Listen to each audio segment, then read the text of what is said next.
இன்றைக்கு வந்து என்ன செய்ய போகிறேன்னா நூடுல்ஸ் ஸ்ரீலங்கன் கொட்மி நூடுல்ஸ். இன்றைக்கு வந்து என்ன செய்ய போகிறேன்னா நூடுல்ஸ் ஸ்ரீலங்கன் கொட்மி நூடுல்ஸ். இது வந்து 5 நிமிஷம் சுடு தண்ணியில் ஊற வச்சுக்கேன், மஞ்சள் தூள் போட்டு. இப்போ மரக்கறியெல்லாம் பிரித்து எடுப்போம். இதுக்கு முதலாக வந்து நூடுல்ஸோட வந்து ஆயிலை சேர்ப்போம். அதோட நான் மரக்கறியும் சேர்க்கிறதால கொஞ்சம் தேங்காய் எண்ணெயும் சேர்க்க போகிறேன். இது வந்து தேங்காய் எண்ணெயும் அந்த நூடுல்ஸோட வந்து இழந்ததுக்கேன். இது வந்து பாத்திரம் வந்து சில்வர் பாத்திரம், அதால் கழுவி துளைச்சி போட்டு எல்லாத்தையும் போட்டுட்டு தான் இதை ஸ்டவ் ஆன் பண்ணணும். சரிதாங்க. இனி வந்து எண்ணெய் கொதிக்க நாங்கள் ஒன்றா பொரிச்சிட்டு கடைசியாக நூடுல்ஸை போட்டு பண்ணினா நூடுல்ஸ் ரெடி ஆகிடும். எண்ணெய் கொதிச்சிட்டு நாங்கள் இப்போ முதலாக எண்ணெய் போட போகிறோம்னா உள்ளி.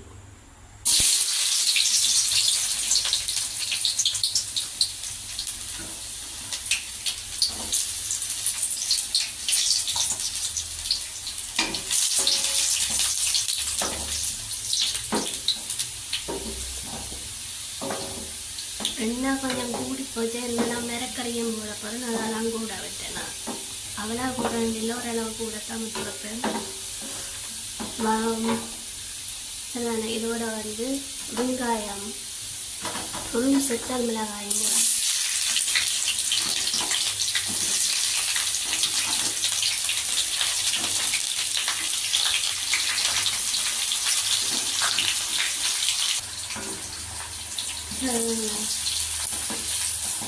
இப்போ வந்து வெங்காயம் வதங்க. இது வந்து நூடுல்ஸோட வந்து கஸ்தூரி மேத்தி அதை மிக்ஸ் பண்ணி நூடுல்ஸுக்கு வந்து கடுகு போடுறதுல தனியாக பெருஞ்சீரகம் மட்டும் தான் போடுறது. ஒரு ஸ்பூன் எடுத்தேன் நான் இந்த ஸ்பூனால்.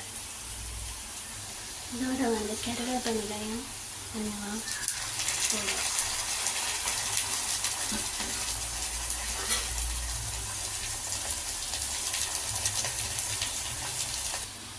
இது வந்து ஸ்ரீலங்கன் கறி மிளகாய்.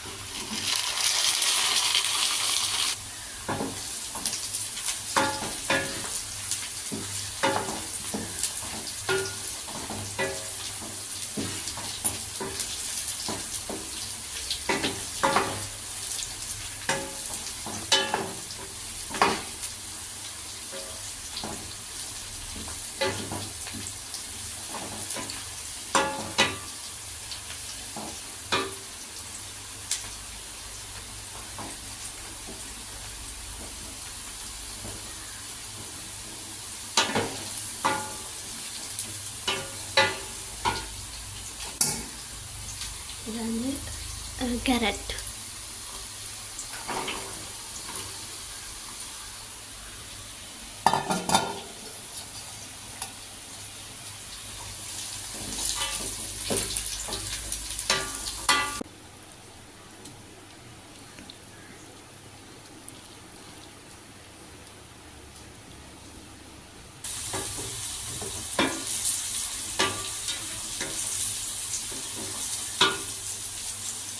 அதுக்காக வந்து உருளைக்கிழங்கு ஆட் பண்ண போகிறோம்.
இது வந்து லீக்ஸை கொஞ்சம் ஆட் பண்ணலாம், கொஞ்சம் மட்டும் லீக்ஸ் எடுக்கலாம்.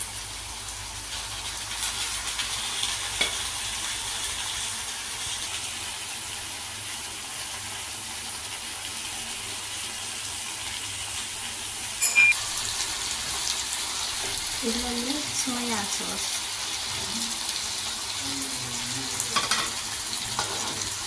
இது வந்து தக்காளி சாஸ். எல்லாத்தையும் சேர்த்து மிக்ஸ் பண்ணிட்டு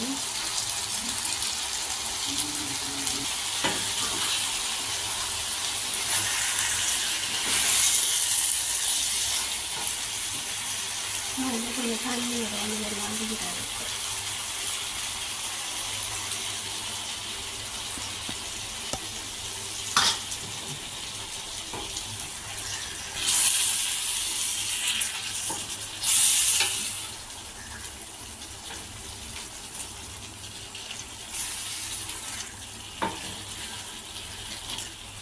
சரி, ஓகே. அதுவும் சுட்டுட்டு நாங்கள் என்ன செய்ய போகிறோம்னா நூடுல்ஸ் ஆட் பண்ண போகிறோம் கொஞ்சம் நேரம்.